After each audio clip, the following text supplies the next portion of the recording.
Hello friends, कैसे हैं आप? आशा करते हैं कि आप बहुत ही बढ़िया होंगे। मैं हूं आपका दोस्त प्रभाकर और आपका फिर से स्वागत है स्टडी कर पर। दोस्तों, आज हम मध्य प्रदेश सामान्य अध्ययन के 20 महत्वपूर्ण प्रश्नों को डिस्कस करेंगे जो कि आपके एग्जाम में बार बार पूछे जाते हैं और आने वाले एग्जाम में भी पूछे जाने की संभावना है। तो बहुत ही महत्वपूर्ण प्रश्न है ये। एमपीपीएससी 2022 और पीईबी एग्जाम जो 2022 में होने वाले हैं, उन सभी के लिए बहुत ही महत्वपूर्ण है। तो लेक्चर को आप बहुत ही ध्यान से सुनिएगा। चलिए अब हम डिस्कस करते हैं आज का पहला क्वेश्चन। बहुत ही डिटेल में समझेंगे हम इन प्रश्नों को और बहुत मजा आने वाला है दोस्तों, तो ध्यान से जरूर सुनिएगा। चलिए अब पहला क्वेश्चन डिस्कस करते हैं। पहला क्वेश्चन है, निम्न में से कौन सा ग्वालियर में स्थित है? आपके सामने चार ऑप्शन है: जहांगीर महल, सास बहू मंदिर, रानी रूपमती महल और मदन मोहन महल। तो इसका आंसर क्या होगा? इसका आंसर होगा सास बहू मंदिर। दोस्तों, सास बहू मंदिर को हम सहस्त्र बाहु मंदिर के नाम से भी जानते हैं। तो ये कहाँ स्थित है? ग्वालियर में स्थित है। चलिए अब हम इसको एक एक करके इस पिक्चर के माध्यम से देखते हैं कि ये सास बहू मंदिर आखिर दिखता कैसे है या फिर इसका महत्व क्या है। दोस्तों, सास बहू मंदिर मध्य प्रदेश के इतिहास में बहुत ही महत्वपूर्ण है और ये ग्वालियर में स्थित है। दोस्तों, अगर हम बात करें इस मंदिर की, तो यह भगवान विष्णु को समर्पित है और भगवान विष्णु के पद्मनाभ रूप को समर्पित है। बहुत ही इंपॉर्टेंट पॉइंट है कि ये जो सास बहू मंदिर है, ये भगवान विष्णु को समर्पित है और जो भगवान विष्णु का पद्मनाभ रूप है उसको समर्पित है। अब सवाल उठता है कि ये भगवान विष्णु का पद्मनाभ रूप क्या होता है। तो दोस्तों, उनकी नाभि से एक कमल निकलता है और उस कमल में ब्रह्मा जी बैठे होते हैं। इसी रूप को हम बोलते हैं पद्मनाभ रूप। तो ग्वालियर का जो सास बहु मंदिर या सहस्त्र बाहु मंदिर है, उसमें भगवान विष्णु है और उनका पद्मनाभ रूप उसमें स्थित है। अब बात उठती है दोस्तों कि ये जो सास बहु मंदिर है, इसका निर्माण कब करवाया गया था? तो इसका निर्माण करवाया गया था 11वीं शताब्दी में। कब करवाया गया था? 11वीं शताब्दी में। दोस्तों, इस मंदिर की शैली क्या है? तो नागर शैली में इसको बनाया गया है।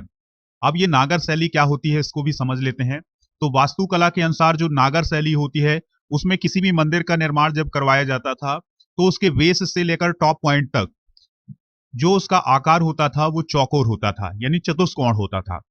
दोस्तों, सास बहु मंदिर के पास जो मिले शिलालेख हैं, उसके अनुसार इसका निर्माण कच्छप घात राजवंश के राजा महिपाल ने इसका निर्माण 1093 ईस्वी में करवाया था। बहुत ही महत्वपूर्ण पॉइंट हैं, इनको आप नोट डाउन करते जाइएगा। तो याद रखिएगा, सास बहु मंदिर या सहस्त्र बाहु मंदिर कहां पर स्थित है? ग्वालियर में स्थित है और यह भगवान विष्णु को समर्पित है। अगला प्रश्न है, बहुत ही इंपॉर्टेंट प्रश्न है, मध्य प्रदेश के किस क्षेत्र में मुमताज महल का देहांत हुआ था? चार ऑप्शन आपके सामने है: बुरहानपुर, खंडवा, खरगोन या धार। तो मुमताज महल का देहांत कहां हुआ था? आंसर होगा इसका बुरहानपुर में। दोस्तों, मुमताज जिसके नाम पर बना हुआ है ताजमहल, जो कि शाहजहां की पत्नी थी। दोस्तों, शाहजहां मुगल बादशाह था, पांचवा मुगल बादशाह था। ये भी आप नोट डाउन कर लीजिएगा कि जो शाहजहां था, ये पांचवा मुगल बादशाह था, जिसका शासनकाल था 1628 से 1658 तक। और इसकी पत्नी का नाम क्या था? मुमताज महल। इसका निधन कहां हुआ था? बुरहानपुर में। दोस्तों, इसका जन्म हुआ था आगरा में, जो कि उस समय मुगल एम्पीरियर के अंतर्गत यानी मुगल साम्राज्य के अंतर्गत आता था। और दोस्तों, 27 अप्रैल 1553 को इसका जन्म हुआ था मुमताज महल का, और इसकी मृत्यु हुई थी 17 जून 1631 को। और कहाँ हुई थी इसकी मृत्यु? बुरहानपुर में। और उस समय बुरहानपुर की बात करें तो ये मुगल साम्राज्य के अधीन ही था। दोस्तों, इसकी जो कब्र है मुमताज महल की, ये कहां पर बनाई गई है? तो ये बनाई गई है ताजमहल, आगरा में। तो इसी के नाम पर बना हुआ है कौन सा महल दोस्तों? ताजमहल। ठीक है। अगला प्रश्न है, बहुत ही महत्वपूर्ण प्रश्न है, ओरछा कौन से जिले में स्थित है? वेरी वेरी इंपॉर्टेंट क्वेश्चन होगा। आंसर होगा इसका निवाड़ी में। दोस्तों, अब आपके सामने कुछ पिक्चर हैं, आप इन पिक्चर को देखिएगा और इनको समझने का प्रयास करिएगा, फिर हम डिस्कस करेंगे ओरछा के बारे में। तो दोस्तों, ये जो पिक्चर है, ये ओरछा की ही पिक्चर है और ये पहली पिक्चर आप देख रहे हैं, ये है चतुर्भुज टेम्पल की। तो याद रखिएगा, चतुर्भुज टेम्पल कहाँ है? ओरछा में है। ठीक है। तो पहला पॉइंट ये हो गया कि जो चतुर्भुज टेम्पल है, ये ओरछा में स्थित है। फिर दूसरी पिक्चर है दोस्तों आपके सामने जहांगीर महल की। तो जहांगीर महल भी कहां पर है? ओरछा में। इसको भी आप नोट डाउन करिएगा। फिर है राजमहल या राजा का महल इसे कहा जाता है। तो यह भी कहां पर है स्थित? ओरछा में। दोस्तों, आप इसको देखकर अंदाजा लगा सकते हैं कि यह कितना भव्य रहा है और इसमें कितनी नक्काशी की गई है। दोस्तों, जो राजमहल है ओरछा का, इसका निर्माण करवाया था मधुकर शाह ने 17वीं शताब्दी में। किसने करवाया था? मधुकर शाह ने। कब करवाया था? 17वीं शताब्दी में। दोस्तों अगला जो विजुअल है आपके सामने वो है लक्ष्मी नारायण मंदिर का या लक्ष्मी मंदिर का। तो आप इसको भी देख सकते हैं, इसमें भी बहुत नक्काशी की गई है, बहुत ही बढ़िया टेम्पल है दोस्तों। तो लक्ष्मी मंदिर या लक्ष्मी नारायण मंदिर भी कहां पर स्थित है? ओरछा में। दोस्तों अब बात करते हैं निवाड़ी डिस्ट्रिक्ट की। तो निवाड़ी की अगर बात करें तो 1 अक्टूबर 2018 को निवाड़ी का जो डिस्ट्रिक्ट है दर्जा मिला था, और ये निवाड़ी डिस्ट्रिक्ट सागर डिवीजन के अंतर्गत आता है, यानी सागर संभाग के अंतर्गत आता है। और इसके कुल एरिया की बात करें तो 1170 वर्ग किलोमीटर में ये फैला हुआ है। इसमें 3 तहसीलें आती हैं, निवाड़ी, ओरछा और पृथ्वीपुर। तो निवाड़ी, ओरछा और पृथ्वीपुर निवाड़ी की तहसीलें हैं। आने वाले समय में तारीचार कला जो है ये भी इसमें जुड़ जाएगा। दोस्तों जो निवाड़ी है इसका निर्माण टीकमगढ़ डिस्ट्रिक्ट से हुआ था। कब हुआ था? 1 अक्टूबर 2018 को। सबसे इंपॉर्टेंट पॉइंट ये होगा कि जो निवाड़ी डिस्ट्रिक्ट है ये मध्य प्रदेश का सबसे स्मॉलेस्ट डिस्ट्रिक्ट है, यानी सबसे छोटा डिस्ट्रिक्ट है एरिया वाइज। अगला प्रश्न है, बहुत ही महत्वपूर्ण प्रश्न है, किस मोरक्को यात्री ने अपने लेखों में खजुराहो के मंदिरों का उल्लेख किया है? तो आंसर होगा इसका इब्न बतूता। दोस्तों चलिए अब हम डिस्कस कर लेते हैं इब्न बतूता को। तो इब्न बतूता अरब यात्री था, एक विद्वान था और एक लेखक था। इसके अलावा ये एक भूगोल वेत्ता, खोजकर्ता था। और दोस्तों भारत में उत्तर पश्चिम द्वार से ये प्रवेश करके सीधा दिल्ली पहुंचा था, जहां तुगलक सुल्तान मोहम्मद ने इसका बड़ा आदर सत्कार किया था। यानी मोहम्मद जो तुगलक था उसने इसका बहुत ही आदर सत्कार किया और इसे अपनी राजधानी में काजी बना दिया था। किसे? इब्न बतूता को। दोस्तों इस पद पर वह पूरे 7 साल तक रहा और इसके कारण वो सुल्तान के काफी निकट पहुंच गया, यानी वो सुल्तान को काफी नजदीक से जानने लगा और उसने उस समय की घटनाओं को बहुत ही ध्यान से देखा था। दोस्तों सबसे इंपॉर्टेंट पॉइंट ये होता है कि इब्न बतूता जो था उसने अपने जो यात्रा वृत्तांत लिखे हैं या जिस चीज को उसने ऑब्जर्व किया है उसको किस में लिखा है, तो उसको क्या कहते हैं? तो उसको कहते हैं रहला। क्या कहते हैं दोस्तों? रहला। तो आप ध्यान से सुनिएगा कि इसका जो नोटेबल वर्क है ये है रहला। चलिए मोरक्को को देख लेते हैं। ये मोरक्को है कहाँ? तो ये अफ्रीका कॉन्टिनेंट में है, यानी अफ्रीका महाद्वीप में है और उत्तर दिशा में है अफ्रीका के। चलिए अब हम बात करते हैं खजुराहो के कुछ प्रसिद्ध मंदिरों की। तो पहला मंदिर है दोस्तों 64 योगिनी मंदिर। ये 64 योगिनियों को समर्पित है और 885 ईस्वी में इसका निर्माण हुआ था। फिर है ललगवा महादेव मंदिर, तो ये भगवान शिव को समर्पित है, 900 ईस्वी में इसका निर्माण हुआ। फिर है ब्रह्मा मंदिर, ये है भगवान शिव को समर्पित, 925 में इसका निर्माण हुआ। और फिर है दोस्तों लक्ष्मण मंदिर, तो ये वैकुंठ विष्णु यानी कि विष्णु को समर्पित है ये लक्ष्मण मंदिर। इसका निर्माण 939 ईस्वी में हुआ था। कुछ और टेम्पल हैं तो उनको भी ध्यान से सुनिएगा, बहुत ही महत्वपूर्ण टेम्पल है। अगला जो टेम्पल है वो है चित्रगुप्त टेम्पल, जो कि भगवान शिव को समर्पित है, 1023 ईस्वी में इसका निर्माण हुआ था। दोस्तों फिर है आदिनाथ टेम्पल, ये आदिनाथ को समर्पित है, यानी जो जैन धर्म के से संबंधित है और आदिनाथ को यह समर्पित है। 1027 ईस्वी में इसको बनवाया गया था। फिर है दोस्तों शांतिनाथ टेम्पल, ये शांतिनाथ को समर्पित है, जैन धर्म से रिलेटेड है और 1027 में ही इसका निर्माण करवाया गया था। सबसे महत्वपूर्ण है कंदरिया महादेव मंदिर, तो ये लार्जेस्ट टेम्पल है, यानी कि जितने भी टेम्पल हैं खजुराहो में, ये आप देख सकते हैं इसको पिक्चर में कि ये है कंदरिया महादेव मंदिर। और जितने भी टेम्पल हैं उन सभी टेम्पल में सबसे बड़ा टेम्पल कौन है? कंदरिया महादेव मंदिर, और जो कि भगवान शिव को समर्पित है। दोस्तों खजुराहो के बारे में कुछ और पॉइंट डिस्कस करते हैं कि ये खजुराहो छतरपुर डिस्ट्रिक्ट में आता है मध्य प्रदेश के, और ये चंदेल शासकों की राजधानी रहा है। क्या? खजुराहो। अगला प्रश्न डिस्कस करने से पहले आपको एक महत्वपूर्ण सूचना बता दें कि अगर आपको इस लेक्चर का पीडीएफ चाहिए तो टेलीग्राम चैनल को ज्वाइन करना होगा, जिसका लिंक आपको डिस्क्रिप्शन बॉक्स में मिल जाएगा। अगला प्रश्न है पर्यटन स्थल अमरकंटक की प्रसिद्धि का कारण क्या है? दोस्तों जो अमरकंटक है ये क्यों प्रसिद्ध है? तो आंसर होगा ये नर्मदा नदी का उद्गम स्थल है। दोस्तों अमरकंटक जो है वो अनूपपुर डिस्ट्रिक्ट में है, और जब भी आप अमरकंटक के बारे में विजिट करते हैं तो आपको ये पिक्चर जरूर दिखाई देगी, जिसमें भगवान शिव हैं और इसमें 4 उनके मुख दिखाई दे रहे हैं। तो दोस्तों अमरकंटक के बारे में कुछ और पॉइंट डिस्कस करते हैं, तो ध्यान से सुनिएगा। जो अमरकंटक है ये अनूपपुर डिस्ट्रिक्ट में है और यहां से नर्मदा, सोन और जोहिला नदियों का उद्गम होता है।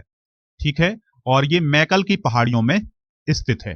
दोस्तों एक और पिक्चर आप देख रहे होंगे यहाँ पर माई की बगिया की। तो माई की जो बगिया है वो भी अमरकंटक में ही स्थित है और यहाँ गुल बकावली के पौधे पाए जाते हैं।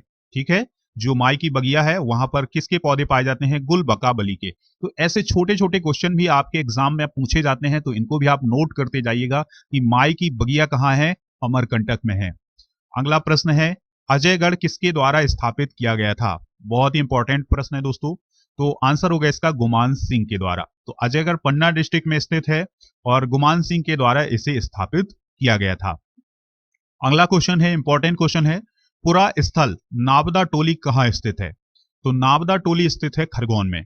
दोस्तों नाबदा टोली एक प्रागैतिहासिक स्थान है जो नर्मदा नदी के दोनों किनारों पर स्थित है। ठीक है, और नर्मदा नदी के दोनों किनारों पर स्थित है कौन सा स्थान? नाबदा टोली, और पुरातात्विक स्थल है।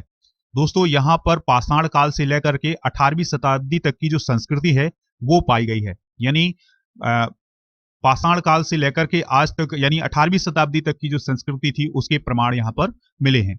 मध्य प्रदेश में नर्मदा की घाटी में नाबदा टोली की खुदाई 1957-58 में की गई थी और खुदाई के दौरान यहाँ पर कुछ बहुत ही महत्वपूर्ण चीजें निकली हैं, तो उनको आप ध्यान से सुनिएगा। यहाँ पर रंग बिरंगे बर्तन मिले हैं, इसके अलावा छोटे छोटे पत्थर भी मिले हैं, इसके अलावा कुछ अवशेष भी पाए गए हैं यहाँ पर। और दोस्तों यहाँ जो अवशेष मिले हैं वहां उसकी विशेषताएं ध्यान से सुनिएगा। यहाँ अवशेष मिलने पर यह पता चला है कि यहाँ के जो प्राचीन लोग थे या जो रहते थे प्राचीन समय में यहाँ पर लोग, वो अपने घर आयताकार बनाया करते थे और इनकी जो परिधि होती थी वो ज्यादा नहीं 3 मीटर की परिधि होती थी। तो बहुत ही छोटे घर बनाते थे यहाँ के लोग। कहाँ पर? नाबदा टोली में, जो कि खरगोन में स्थित है। अगला प्रश्न है, ताजमहल किस नमूने के आधार पर बनाया गया था? यानी ताजमहल का जो नमूना है वो किसके आधार पर बनाया गया था? तो आंसर है इसका मांडू में हौसंग शाह के मकबरे के आधार पर। दोस्तों हौसंग शाह के बारे में बात करते हैं और हौसंग शाह के मकबरे के बारे में भी कुछ महत्वपूर्ण बातें डिस्कस करते हैं। तो हौसंग शाह का मकबरा कहाँ है? याद रखिएगा, कहाँ है? मांडू में। कहाँ है दोस्तों? मांडू में। तो हौसंग शाह मालवा क्षेत्र का औपचारिक रूप से नियुक्त किया गया पहला इस्लामिक राजा था और इसे हौसंग शाह गौरी के नाम से भी जाना जाता है। दोस्तों राजा का मालवा इसे मालवा का राजा घोषित किया गया था और उससे पहले इसे अल्प खान के नाम से जाना जाता था। किस नाम से? अल्प खान के नाम से जाना जाता था। मांडू की बात कर लेते हैं तो मांडू को मांडवगढ़ के नाम से भी जाना जाता है और दोस्तों ये मालवा क्षेत्र में स्थित है। और जो मांडू की बात करें तो ये मालवा के परमार राजाओं की राजधानी रहा है। एक और पॉइंट है कि जो जहाज महल है, ये जहाज महल भी कहां स्थित है? मांडू में स्थित है। और दोस्तों आपसे कई बार क्वेश्चन पूछा गया है कि मांडू जो है वो किस डिस्ट्रिक्ट के अंतर्गत आता है? तो मांडू धार डिस्ट्रिक्ट के अंतर्गत आता है। अगला प्रश्न है, असरफी महल और नीलकंठ महल कहां स्थित है? बहुत ही इंपॉर्टेंट क्वेश्चन है। आंसर होगा इसका मांडू में। दोस्तों अभी हमने मांडू को डिस्कस किया है तो अब हम फिर से डिस्कस नहीं करेंगे। अब हम असरफी महल के बारे में कुछ महत्वपूर्ण पॉइंट डिस्कस करते हैं। तो असरफी महल जो है वो मांडू का एक ऐतिहासिक स्मारक है और हौसंग शाह के द्वारा इसका निर्माण करवाया गया था। जो हौसंग शाह था इसने असरफी महल को एक मदरसे के रूप में डेवलप किया था, बाद में जाकर के इसे महल समझा गया। दोस्तों नीलकंठ महल जो है वो भी मांडू में ही है और यह एक पुराना शिव मंदिर है। जो नीलकंठ महल है ये एक पुराना शिव मंदिर है। अगला प्रश्न है, सांची स्तूप के शिलालेख किस लिपि में है? यानी जो सांची में स्तूप हैं उसके शिलालेख किस लिपि में लिखे गए हैं या किस लिपि में उनमें वर्णन किया गया है? आंसर होगा इसका ब्राह्मी लिपि। चलिए अब हम बात करते हैं सांची की। दोस्तों अगर आपको ये लेक्चर पसंद आ रहा है तो लाइक शेयर जरूर करिएगा, जिससे स्टडी कर को सपोर्ट मिल सके और हम ऐसे लेक्चर आपके लिए बार बार लाते रहें। तो लाइक शेयर करना बिल्कुल नहीं भूलिएगा। चलिए अब हम सांची के बारे में कुछ महत्वपूर्ण पॉइंट डिस्कस करते हैं। तो सांची की बात करें तो यह रायसेन डिस्ट्रिक्ट में है, यानी मध्य प्रदेश का जो रायसेन डिस्ट्रिक्ट है उसमें स्थित है ये सांची। और यहाँ पर छोटे बड़े बहुत स्तूप हैं, जिनमें से स्तूप नंबर 2 जो है वो सबसे बड़ा है। तो जो आप पिक्चर में देख रहे हैं ये स्तूप नंबर 2 है, जो कि सबसे बड़ा है। और सांची के जो स्तूप हैं उनका निर्माण करवाया था सम्राट अशोक ने। किसने करवाया था? सम्राट अशोक ने। कब करवाया था? 3री शताब्दी ईसा पूर्व में। दोस्तों बाद में सांची के स्तूप को सम्राट अग्निमित्र शुंग ने जीर्णोद्धार करवाया और इसको और बड़ा और विशाल बनवा दिया। चलिए अगला प्रश्न है, बहुत ही महत्वपूर्ण प्रश्न है। ग्वालियर मध्य प्रदेश में फूलबाग में किसका स्मारक है? ग्वालियर में एक फूलबाग नामक स्थान है, तो यहां पर किसका स्मारक बनवाया गया है? आंसर होगा इसका झांसी की रानी का। दोस्तों झांसी की रानी की बात कर लेते हैं। तो झांसी की रानी की बात करें तो इनका बचपन का नाम क्या था? मणिकर्णिका तांबे। क्या नाम था? मणिकर्णिका तांबे। 19 नवंबर 1828 को इनका बनारसी उत्तर प्रदेश में जन्म हुआ था, ठीक है, जो कि ब्रिटिश इंडिया के अंतर्गत आता था उस समय। फिर इनकी मृत्यु की बात करें तो 18 जून 1858 को हुआ था, इनका निधन हुआ था। और दोस्तों ध्यान से सुनिएगा, इनका जो मेमोरियल है या स्मारक है ये कहाँ बनाया गया है? फूलबाग गार्डन में, जो कि ग्वालियर मध्य प्रदेश में है। और गंगाधर राव नावलेकर जो थे इनके पति थे, फादर थे मोरोपंत तांबे, और इनकी मदर का नाम क्या था? भागीरथी साप्रे। तो ये थी कुछ महत्वपूर्ण बातें रानी लक्ष्मीबाई के बारे में। इनके बारे में एक अलग से लेक्चर बनाएंगे जिसमें हम रानी लक्ष्मीबाई से रिलेटेड जितनी भी महत्वपूर्ण बातें हैं उन सभी को डिस्कस करेंगे। तो अभी हमने केवल बेसिक जानकारी को डिस्कस किया है। चलिए अगला प्रश्न देखते हैं, बहुत ही महत्वपूर्ण प्रश्न है। मध्य प्रदेश में गौस मोहम्मद का मकबरा कहाँ है? यानी गौस मोहम्मद का जो मकबरा है वो कहां पर स्थित है? तो आंसर होगा इसका ग्वालियर में। दोस्तों ग्वालियर में बहुत सारे किले हैं, बहुत सारे मकबरे हैं, तो इनको आप ध्यान से सुनिएगा कि जो गौस मोहम्मद हैं उनका मकबरा कहाँ है? ग्वालियर मध्य प्रदेश में है। और दोस्तों याद रखिएगा कि जो ये स्थान है ग्वालियर का, वहां पर मुस्लिम गुरु और हिंदू शिष्य के एक अनूठे प्रेम का प्रतीक है। दोस्तों यहीं पर मोहम्मद गौस मोहम्मद के मकबरे के पास ही तानसेन का मकबरा बना हुआ है। और जब भी कोई संगीतकार या गायक आता है यहाँ पर तो वो मन्नत जरूर मांगता है, किसके मकबरे पर? गौस मोहम्मद के मकबरे पर।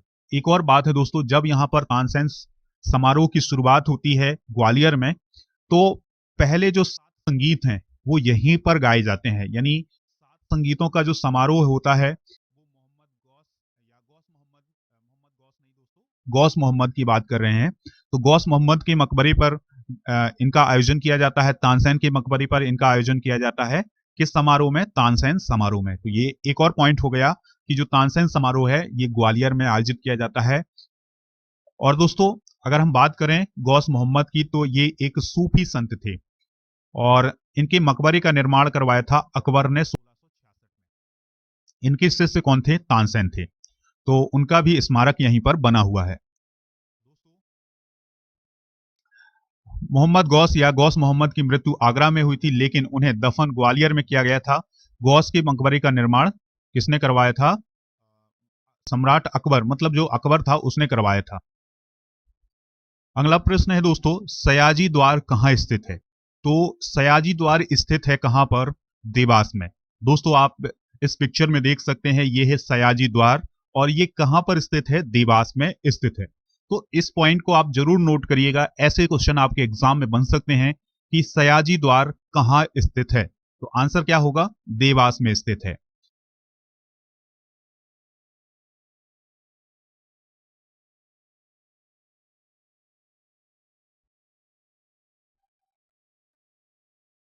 अगला क्वेश्चन है, चित्रकूट रामायण काल से ही लोकप्रिय नाम है, यह मध्य प्रदेश के किस जिले में स्थित है?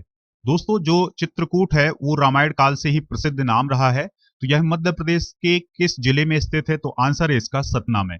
दोस्तों चित्रकूट धाम जो है वो मध्य प्रदेश और उत्तर प्रदेश के बॉर्डर पर है, ठीक है। और उत्तर प्रदेश की बात करें तो उत्तर प्रदेश में एक जिला मुख्यालय भी है जिसका नाम चित्रकूट है। तो चित्रकूट की बात करें तो यह मंदाकिनी नदी के किनारे बसा हुआ है, ये इंपॉर्टेंट बात है, ठीक है। ये जो चित्रकूट है ये किस नदी के किनारे बसा हुआ है? मंदाकिनी नदी के किनारे बसा हुआ है। और दोस्तों आप इस पिक्चर में देख सकते हैं हनुमान धारा मंदिर, यानी हनुमान धारा भी यहीं पर स्थित है और ये है मंदाकिनी नदी का तट जिस पर बसा हुआ है कौन? चित्रकूट। चलिए अगला प्रश्न डिस्कस करते हैं। मध्य प्रदेश में स्थित कमलापति पैलेस कहाँ स्थित है? तो कमलापति पैलेस कहाँ स्थित है? भोपाल में स्थित है। ये आप देख पा रहे हैं, ये है कमलापति पैलेस। दोस्तों हाल ही के समय में आपने सुना होगा ये नाम रानी कमलापति का, तो उन्हीं के नाम पर बनाया गया है कमलापति पैलेस। चलिए जान लेते हैं रानी कमलापति के बारे में। तो रानी कमलापति 18वीं शताब्दी की भारत की एक रानी और वीरांगना थी। दोस्तों वह भोपाल से 50 किलोमीटर दूर स्थित गिन्नौरगढ़ के गोंड राजा निजाम शाह की पत्नी थी। किसकी पत्नी थी? गिन्नौरगढ़ के गोंड राजा निजाम शाह की पत्नी थी। नवंबर 2021 में भोपाल के हबीबगंज नामक रेलवे स्टेशन का नाम किसके नाम पर किया गया है? रानी कमलापति के नाम पर किया गया है। तो जो भोपाल का हबीबगंज रेलवे स्टेशन था उसका नाम अब क्या होगा? रानी कमलापति रेलवे स्टेशन। तो ये इंपॉर्टेंट पॉइंट है दोस्तों। रानी कमलापति भोपाल की अंतिम गोंड आदिवासी और हिंदू रानी थी। तो ये इंपॉर्टेंट पॉइंट है, तो इनको आप नोट कर लीजिएगा। अगला प्रश्न है, मध्य प्रदेश में कोसक महल कहाँ स्थित है? तो मध्य प्रदेश में कोसक महल स्थित है चंदेरी में। दोस्तों कोसक महल के बारे में कुछ महत्वपूर्ण पॉइंट डिस्कस करते हैं। इस महल को 1445 ईस्वी में मालवा के महमूद खिलजी ने बनवाया था। किसने बनवाया था? महमूद खिलजी ने इसका निर्माण करवाया था। यह महल 4 बराबर हिस्सों में बटा हुआ है। कहा जाता है कि सुल्तान इस महल को 7 खंड में बांटना चाहता था, लेकिन मात्र 2 खंड ही इसके बनवा सका था। दोस्तों महल के हर खंड में बालकनी, खिड़कियां और छत की शानदार नक्काशी की गई है। तो आप याद रखिएगा कि जो कोसक महल है ये इसका निर्माण किसने करवाया था? महमूद खिलजी ने। और ये कहां पर स्थित है? चंदेरी में स्थित है। अगला प्रश्न है, मध्य प्रदेश का इंद्रगढ़ पुरातात्विक स्थल किस जिले में स्थित है? तो जो इंद्रगढ़ है वो मंदसौर में स्थित है।